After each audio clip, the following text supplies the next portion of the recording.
Right, let's get into, where are we next? Sub-Intel.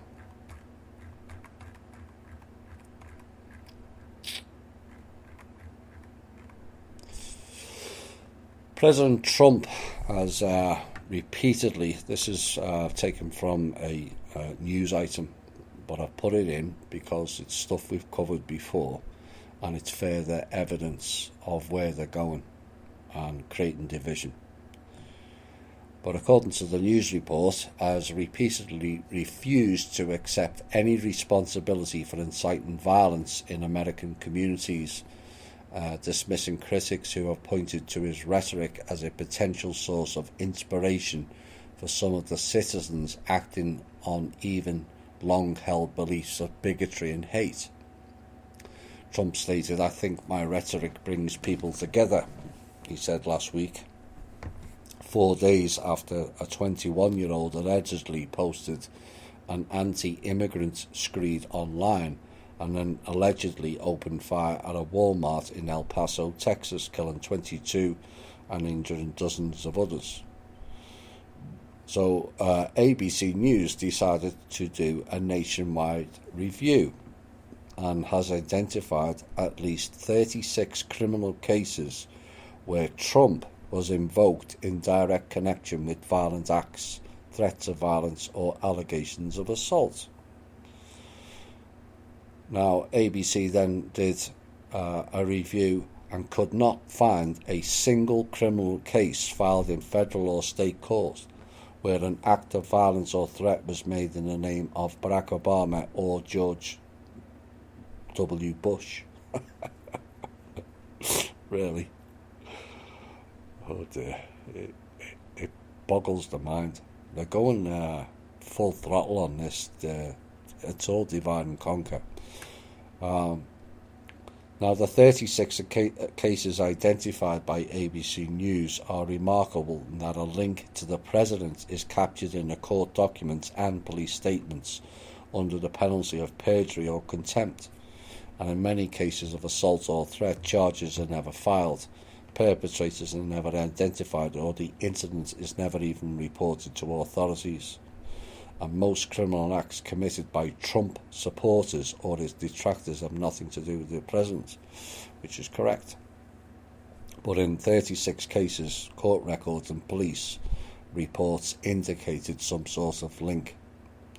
And the perpetrators also and suspects identified in the 36 cases mostly were white men. There you go again.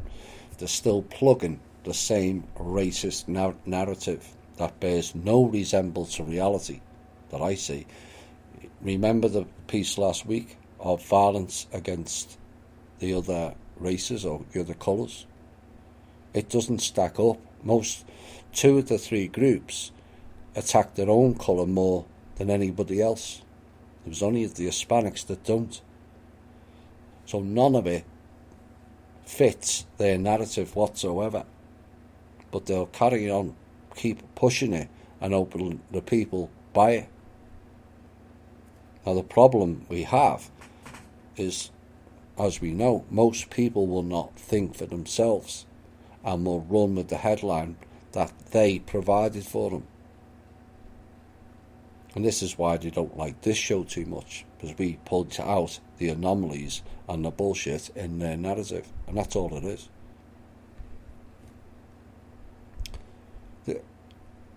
Last week, this was going to go in last week, but again, it's the same issue. The case of accountability for one, but not others. Now, the House Homeland Security Committee last week subpoenaed the owner of 8chan, the internet messaging board linked to 3 mass shootings. Really? See, the same as the previous article? How they're just linking it to fit a narrative.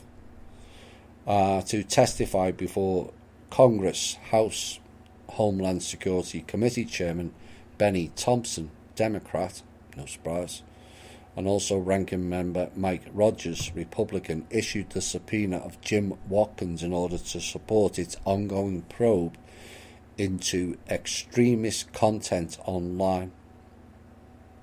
And today the Committee on Homeland Security issued the subpoena to Jim Watkins, the owner of the website 8chan, and the leaders of the committee, which had partial jurisdiction over the issue of domestic terrorism, said in a statement at least 3 acts of deadly white supremacist extremist violence have been linked to 8chan in the last 6 months. We have questions on what is being done to counter this trend so we can be sure it is being properly addressed, according to Homeland Security.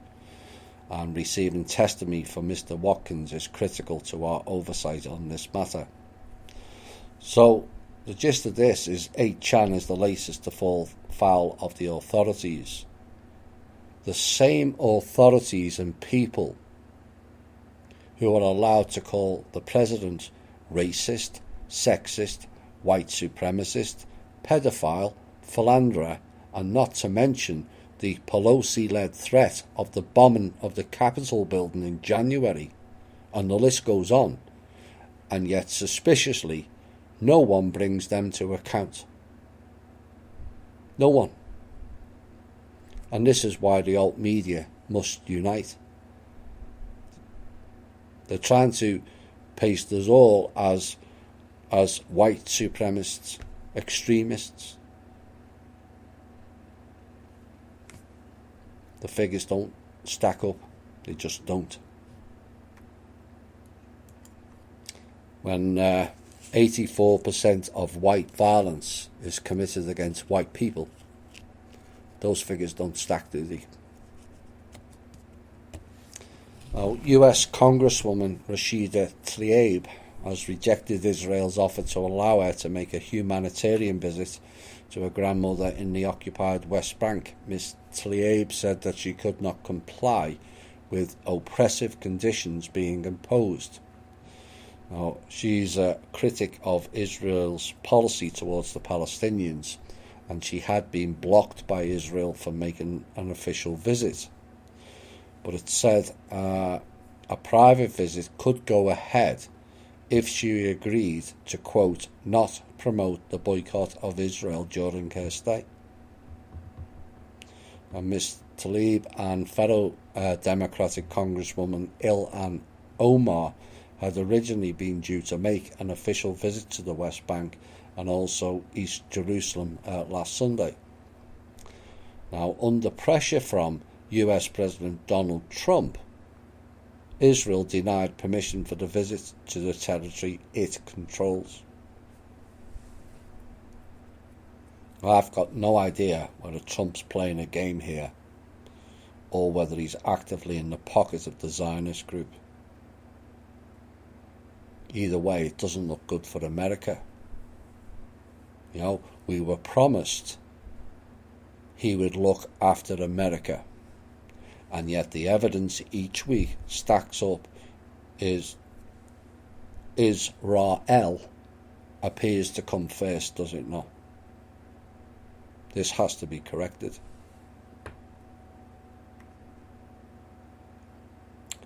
Piece out of the UK, and there's much concern about the size of Britain's armed forces, which has fallen for the 9th consecutive year, according to new Ministry of Defence figures. The Army, the RAF, which is the Royal Air Force, and the Royal Navy have all seen a decline in the number of fully trained personnel, with the Army experienced the biggest fall. Now, Labour said, the Labour Party said the government was running down the UK military and calling it a crisis, forgetting that Labour was in charge part of those 9 years. And what did they do about it? Nothing. This is the problem, you see. They're calling it a crisis in recruitment and retention, and the Ministry of Defence says the armed forces continue to meet all their operational requirements. Now, the latest figures showed that the army was more than 7,000 troops short of the government's target of 82,000. In July, there were 74,440 full-time and fully trained troops, which was down from 76,880 last year. The RAF total stood at 29,930 of the required 31,840, while the Royal Navy and Royal Marines dropped to 29,000 from the required 30,600. So the latest data showed 13,500 people had joined the regular armed forces in the last 12 months, which was an increase of 1,593 compared to the previous year. However, near 15,000 people also left, which was up from the previous year also. The issue here is NATO, plus the fact that we've got American troops all over Europe, including 51,000 in Germany, and over 200,000 American soldiers deployed in 177 different countries, with over 800 bases at a cost to the American public of over $100 billion per year.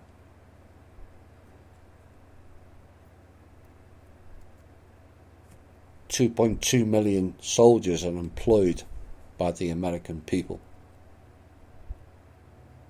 Yet again, we are paying for the price for something that the country or the people gain absolutely nothing from. 51,000 in Germany, and they've not got their own military. The UK, France and Germany are all reducing their armed forces. Why? Because they're being protected by Americans at our expense. That's what's going on. And yet again, that is not looking after America or Americans first, is it? Now, the reason it's being wound down, and others in Europe, is so those countries will have no defence when NATO will attempt to launch war on you. Is why. NATO is run by the Rothschild goons. All of it. And they're asking every European country to fund it. Don't, because they will attack you. That's how they operate. Given some of the things we've said about Mr. Trump, apparently it's not just this show, and some people having doubts, because 6 in 10 Americans disapprove of Mr. Trump's overall performance, according to a new poll released today, which finds some support for the president's handling of the US economy, but gives him weak marks on other major issues. Just 36% of Americans approve of the way Trump is handling his job as the president, and 62% disapprove. The figures are there. But this is what happens, Mr. Trump, when you ignore all attempts to not only guarantee you another 4 years, that's a given, but start to rebuild this country from the ground up. The FEMA replacement money was ignored. The Treasury head, Mnuchin, still not fired. The Federal Reserve still not dismantled.